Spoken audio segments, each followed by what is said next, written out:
In the small town of Circleville, Ohio, a series of anonymous letters began to unravel the quiet life of its residents, turning neighbors into suspects and secrets into fears. Welcome to the unsolved mystery of the Circleville Letters.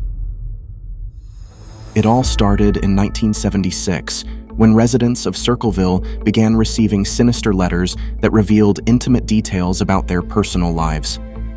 The letters, written in block handwriting, were not just disturbing, they were threatening.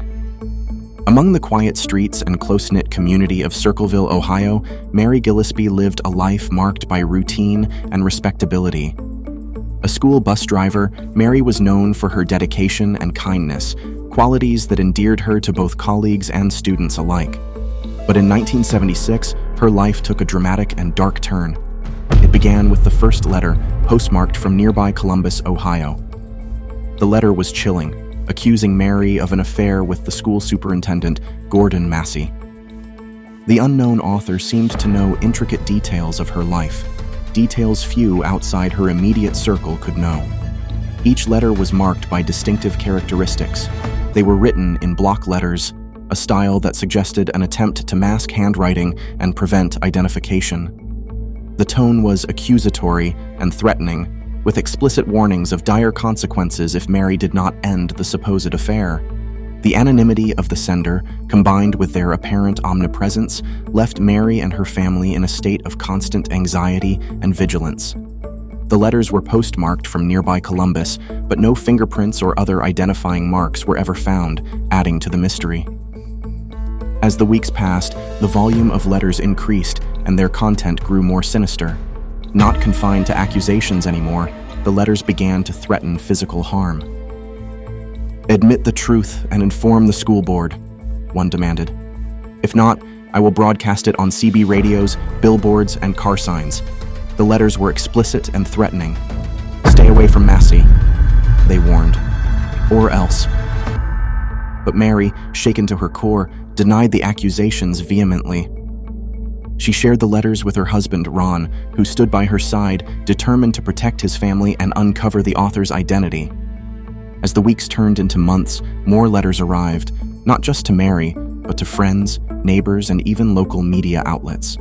The entire town was on edge, whispering about the scandal, eyes darting suspiciously from face to face. The situation escalated dangerously. One day, as Mary drove her usual bus route, a sign appeared on the road. Crudely painted, it threatened her daughter. Furious and protective, Mary stopped the bus and tore the sign down, only to discover a booby-trapped gun pointed directly where she would have stood. Tragically, Ron died under mysterious circumstances in 1977. On his way to confront the supposed writer, he lost control of his vehicle and crashed.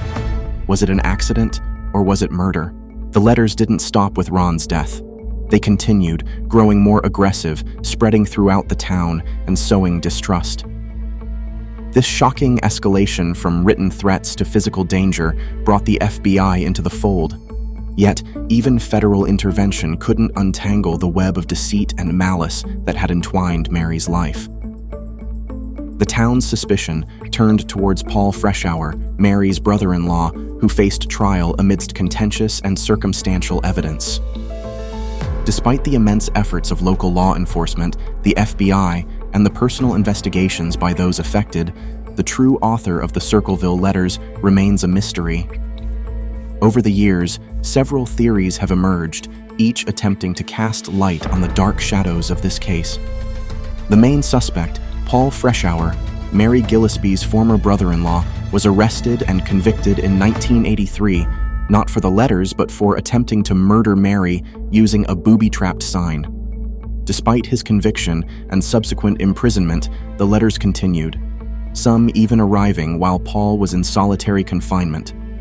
Paul's conviction was based heavily on a handwriting analysis that later came under scrutiny. Critics argue that the analysis was flawed and that the evidence was more circumstantial than conclusive. And the focus of the concern was, well, if he's doing this, how could he be getting letters out of prison? How could he be responsible in a secure facility? And this happened. After serving 10 years, Paul was released. maintaining his innocence until his death in 2012.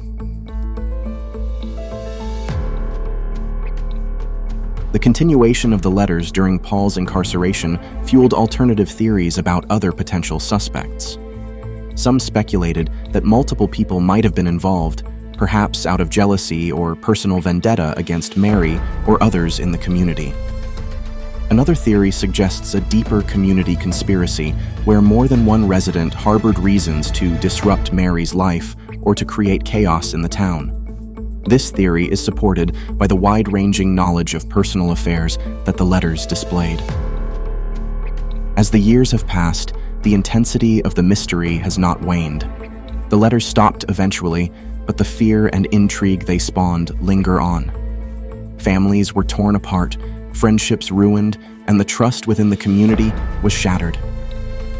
For the people of Circleville, the story of the letters is a haunting legacy, one that poses as many questions as the unknown motivations behind them. Who really wrote the Circleville Letters? Perhaps some secrets are destined to remain buried, echoes of a past that refuses to be fully revealed.